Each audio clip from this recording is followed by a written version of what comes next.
believe we're talking about my dad in the past tense, but we are.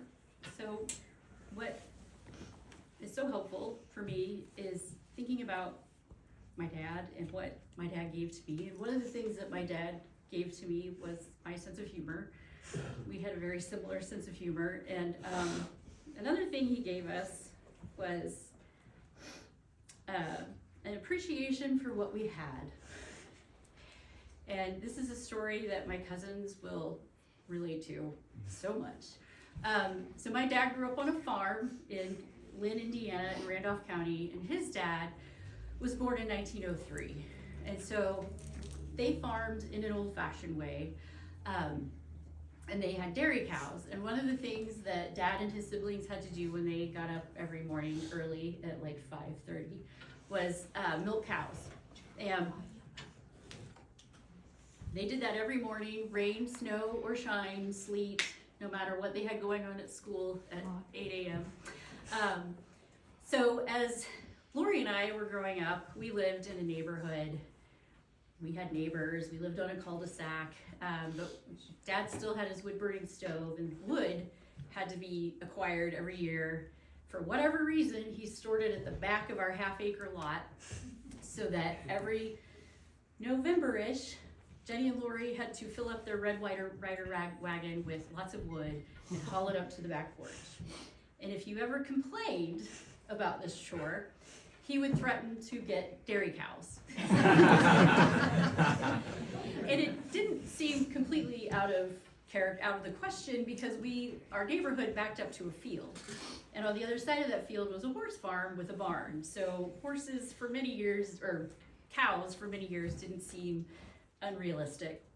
Until one day when I was about 10 years old, this really fascinating thing happened in Muncie, Indiana, and it was in the newspaper, sitting on the kitchen table. I ran in to get like a glass of Tang or something. The Tang that Dad wouldn't let us drink, but secretly we did, because it, was not real stuff. So this super interesting article to a 10-year-old was about a man who lived on the other side of Muncie, I think, in an area similar to where we lived, and he had it was a bear. He had a bear, a pet bear. He had it in an enclosure, and to my 10-year-old mind, this man was a badass. Had a bear. But the city of Muncie didn't really like him having a bear. And so there was this whole discussion.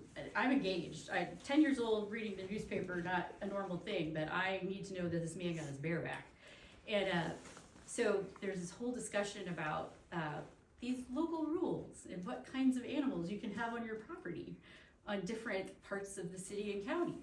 And I thought it was very interesting, and I held on to that and never found out if the man got his bear back or not. But later that fall, it was time to put the wood in our red Rider wagon and push it up to the back porch, back and forth, and we hated that chore. And Lori says, "Dad, do we really have to? Come on." And he said, "If you keep complaining, I'm gonna get cows." And I'd forgotten, but it came flying into my 10 or 11-year-old head, and it left my mouth without thinking about it. It didn't ask me permission to leave my mouth. And you know how Dad always used to, when he'd get frustrated, he'd start to bite on his tongue? I said, "Dad, we're not zoned for cows." And he started to go, but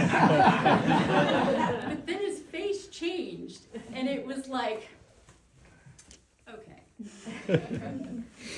He had other horrible chores he did on the farm that he could threaten us with, so that never stopped. But the cows were never brought up again, which tells me at least one thing, that Dad had really looked into getting cows.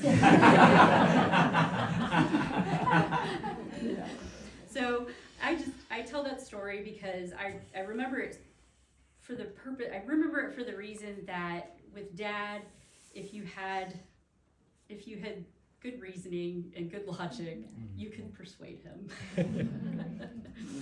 Thank you.